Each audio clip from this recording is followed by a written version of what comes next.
I want to talk to you about what it means to be a civil rights lawyer. For me, I've spent the last decade in people's living rooms across the city, hearing some of the most intimate and difficult details of their lives. And I worked every single day hand in hand with these families to make sure we get justice. See, as a civil rights lawyer, I don't pick up cases.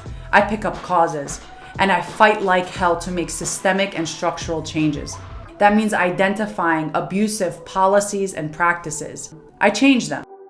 For me, running for Manhattan District Attorney, it's not a stepping stone in my career. It's not a job. It's my life. We don't clock out of mass incarceration at the end of our day. We don't clock out of our skin color.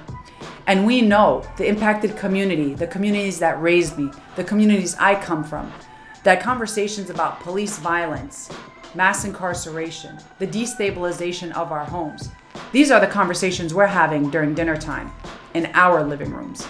And so for me, this structural and systemic change, the fight for fairness and justice, the fight against mass incarceration is something that our communities have been fighting against for a long time, long before it was ever popular to say out loud.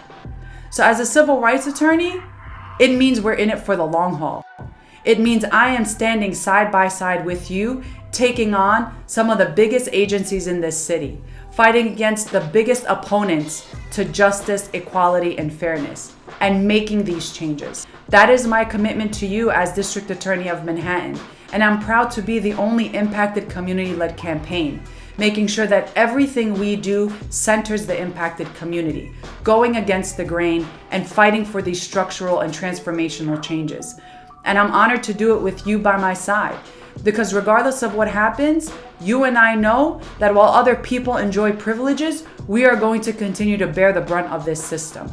And so those closest to the pain, those who have been fighting these injustices for a long time, need to be leading the charge for these changes. And I'm proud to be doing that with you by my side.